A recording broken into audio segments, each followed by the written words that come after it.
everybody, welcome back to my channel here. So today I wanted to do another baking video. I am a huge fan of English muffins for breakfast. I love it just on its own with some butter or with honey or peanut butter or jam, but I especially love to have it with my eggs. I like to make dippy eggs or sunny side up, whatever you want to call them, and have the runny yolk and dip my English muffin in there. I saw this recipe on Pinterest months ago, and it is an English muffin bread loaf recipe, and I really wanted to give it a try. And so we're gonna experiment and try this out today. I've never made this before, but I'm super excited to try it. I've really been getting into baking lately, which is shocking because I usually hate to bake, but I don't know, I guess becoming a mom changes you. So I'm going to go ahead and get all the ingredients ready, and then we'll be back. Now, as I said in my last baking video I did when I did my Halloween cookies, I love to have hot coffee or some kind of hot beverage like tea or cider, something like that while I cook or bake. So the first thing we're gonna do is make ourselves some coffee. So I got you turned around here. My sink is actually clean this time. So I have my Toastmaster Keurig here, and I have this super cute mug my brother got me last Christmas, stress blessed and coffee obsessed, and I am obsessed with white and black marble, so it's perfect. I have the Donut Shop regular medium roast coffee, and my creamer is Snickers by Coffee Mate. I got it because I had a pumpkin on it, and it was Halloween, so please excuse my nails. There will be a day where I film a video and my nails actually look cute. Today is not that day. So I'm gonna start my coffee.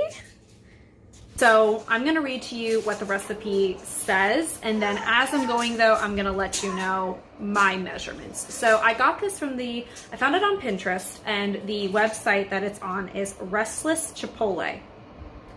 No idea what that's supposed to mean, but Restless Chipotle. So this is English muffin bread recipe. So it's 4.5 cups of flour, 2 packets of yeast, tablespoon honey or sugar, 1/4 cup of warm water, 2 teaspoons salt, 1/4 teaspoon baking powder, 2 1/4 cups milk, warm, and butter and cornmeal. So I'm gonna go through my ingredients here, let you know what I have, what I'm doing, since I'm halving the recipe. Halving recipes don't always work, so this can be a gamble, so fingers crossed. All right, coffee is about to brew here. So here's my flour. I have 2 1/4, because like I said, I'm halving the recipe. 1 packet of yeast. And instead of 1 tablespoon, I have 1.5 teaspoons of honey, because 3 teaspoons make a tablespoon.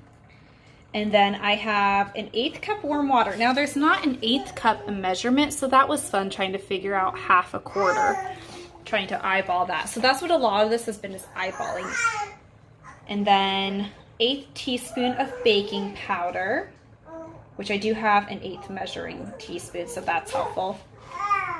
And 1 1/8 cups warm milk. Again, that 1/8 I just kind of had eyeball. He's talking to his toys. And then butter and cornmeal to coat the sides of the pan. Now, I don't have any cornmeal, and I don't have time to run to the store, so I'm going to improvise. We'll see how this works. These are corn hard shell tacos, or taco shells, you know? So I'm just gonna take a couple of these and grind them up as fine as I can, and we'll see how that works. So it could be an epic fail, but this whole video could be an epic fail. But so there are all my ingredients. Coffee is ready, so let's get started, ladies and gents. Okay, so the first thing I want to do is wash my hands before I start touching all of the ingredients. In my last video, I did not show myself washing my hands, and I don't want anyone coming for me and being like, oh gross, she didn't wash her hands. I did wash my hands, I just did not record it. So I'm gonna quickly record myself washing my hands. I'm gonna take my ring off because I hate getting water under my ring. Okay, so hands are clean and dried, and I have most of my hair pulled back here. Usually if you're baking for other people, make sure you pull your hair back because you don't want hair to get in the food.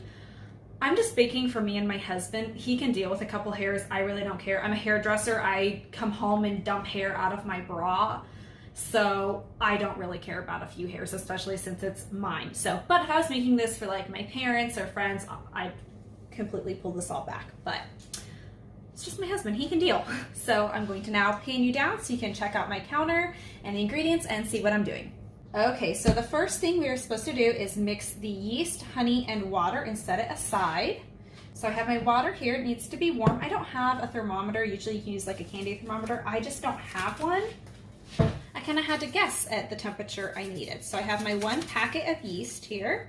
Dump it in. And then I'll also say the honey. 1.5 teaspoons of honey.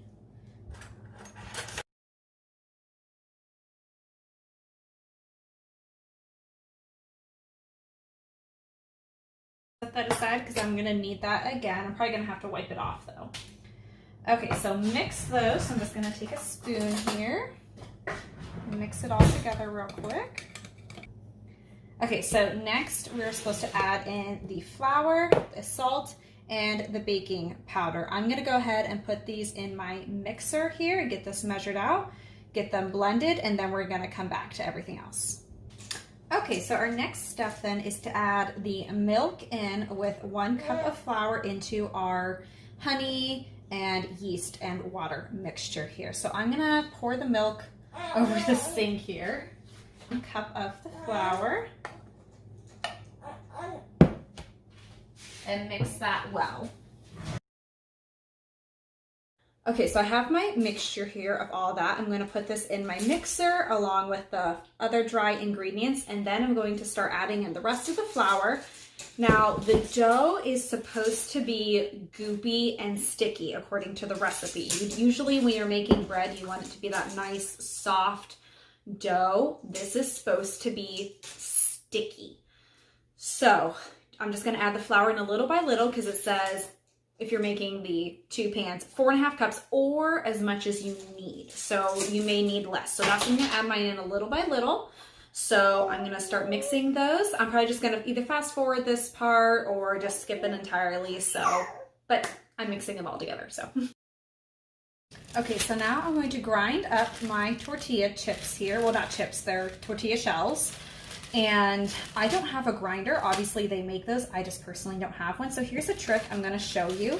I just crushed it up as best I could with my hands here. Put it in a plastic baggie. Make sure you get all the air out of it because otherwise you could burst your bag. So I'm just going to lay it there. Take a rolling pin and just crush it all up here.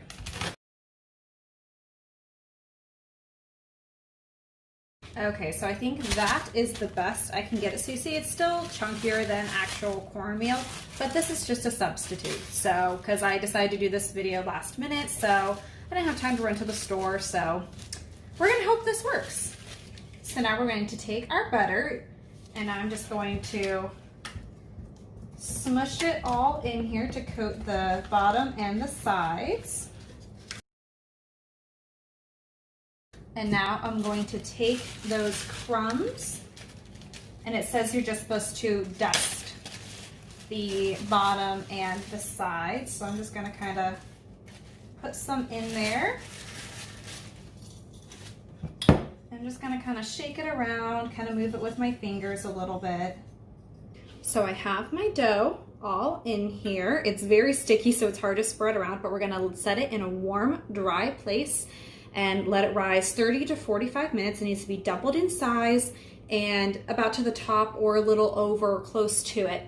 So since it is fall here, I'm in Ohio, it's pretty cold in my house. Like it's warm enough to just be comfortable, but for things to bake and rise, it's not that warm. So here's my little trick I like to do. Obviously if you're baking, you have dirty dishes everywhere. So I'm gonna set this here, I'm going to cover it with a towel. And this is right above my dishwasher here. So it gets nice and toasty over here when the dishwasher is running. So I'm gonna kill two birds with one stone. While this is rising, I'm gonna run my dishwasher so that heat is gonna rise up and get nice and warm and help my dough rise. So I'm gonna go ahead and do my dishes because we definitely have some now. So I'm gonna get those done, let this rise, grab myself some lunch, finish my coffee, and then we'll get to putting it in the oven and seeing how it turns out, fingers crossed. So it has been about 40 to 45 minutes since my bread has been rising. I went ahead and had a very healthy lunch of mac and cheese with sliced hot dogs. So I'm gonna grab it, it's smelling amazing here. I'm gonna grab it and check and see if it is as risen as we want it to be. Look how perfectly this rose up, you guys. It looks so pretty. It's just like the perfect loaf. I'm so excited. I really hope this tastes good. Our next step is I'm going to take the rest of the cornmeal and sprinkle it on the top here, and then we're going to bake it. I have my oven preheated already at 425 Fahrenheit, and we're gonna bake it. It says to start with 15 minutes. It should feel hollow when you tap it. And if you want a crispier, more golden crust though, 20 to 25. So I think I'm gonna do 20 because I definitely like a crispy English muffin. And since this is English muffin bread, that's what we're gonna do. So I'm gonna sprinkle this, put it in there, and then I will bring you back when I'm pulling it out of the oven. So the timer just went off, so I'm gonna take it out here, see how it looks.